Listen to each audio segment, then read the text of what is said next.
साथियों नमस्कार, मैं नागेंद्र कुमार कुशवाहा, राष्ट्रीय सचिव विश्व भारती जन सेवा संस्थान। साथियों, मुझे लगता है कि आज का अखबार प्रायः सभी देशवासियों ने देखा होगा जो लोग सहारा से पीड़ित हैं, चाहे वो सहारा के कार्यकर्ता हों या सहारा के जमाकर्ता हों। आज के अखबार में एक प्रमुखता से न्यूज छपा है कि सहारा इंडिया ईडी के द्वारा हो रही कार्रवाई के खिलाफ माननीय इलाहाबाद हाई कोर्ट में पिटीशन दायर किया था और उस पिटीशन में मांग किया गया था कि उसके ऊपर कार्रवाई गलत हो रही है, कार्रवाई नहीं होना चाहिए, कार्रवाई को बंद करा देना चाहिए।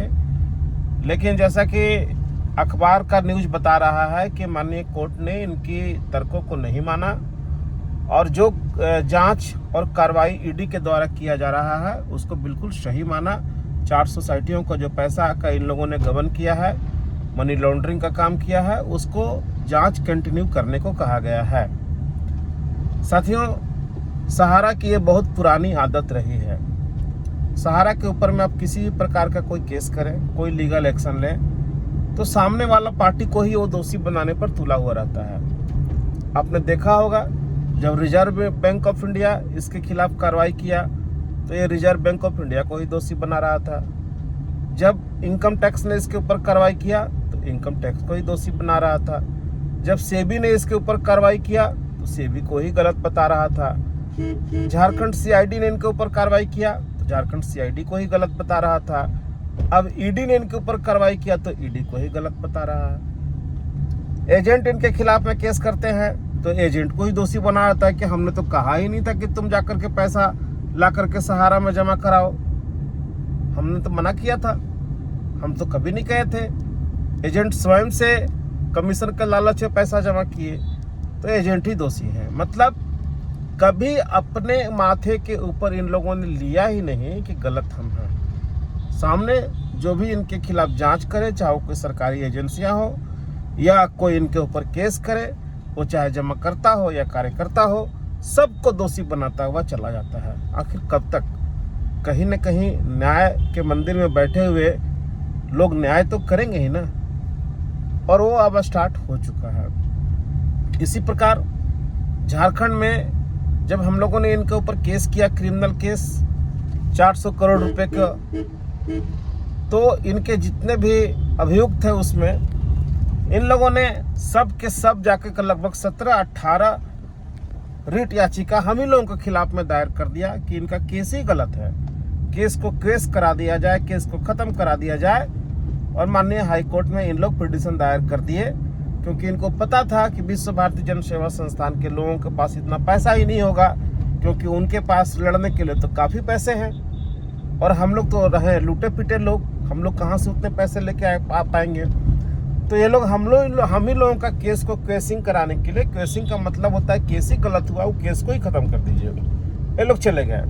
जब हम लोगों की तरफ से काउंटर फाइल लगा तो आज ये सुनवाई से पीछे भाग रहे हैं, सुनवाई में आना नहीं चाह रहे हैं कि अगर सुनवाई ढंग का हो गया तो यहाँ भी इनको मुंह की खानी पड़ेगी, क्योंकि इनके अधिकारियों का, नीरज पाल का ऑलरेडी माननीय हाईकोर्ट ने पहले ही जमानत खारिज कर दिया है और उनकी गिरफ्तारी के लिए आदेश भी दे रखा है। तो साथियों, ये चाल चरित्र सहारा का है।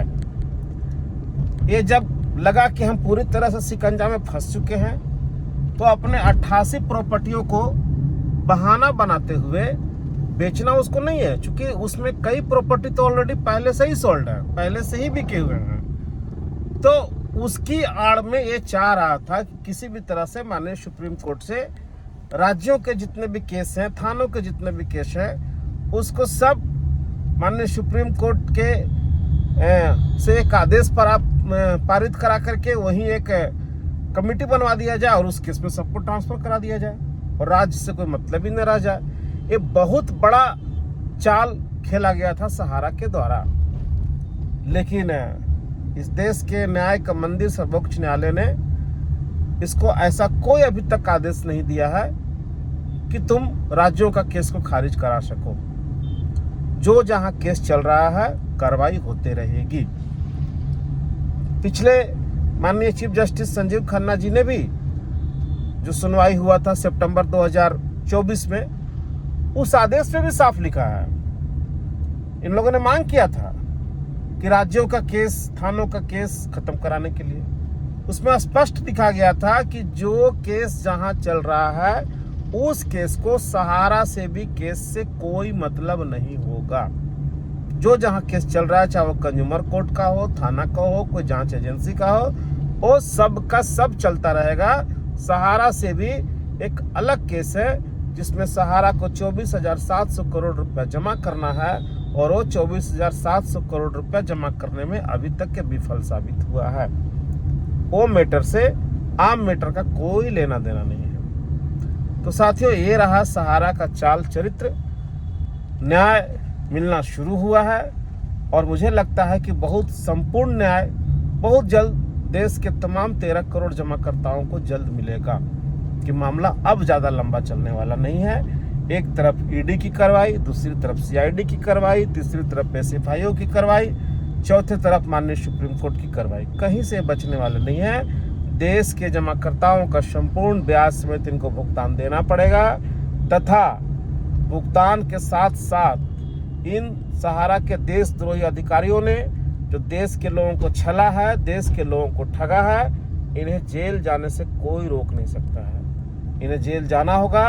इनकी गिरफ्तारियां तय है, इनकी गिरफ्तारियां होगी, सजा भी होगा। ये आजीवन जेल में सड़ेंगे, मरेंगे।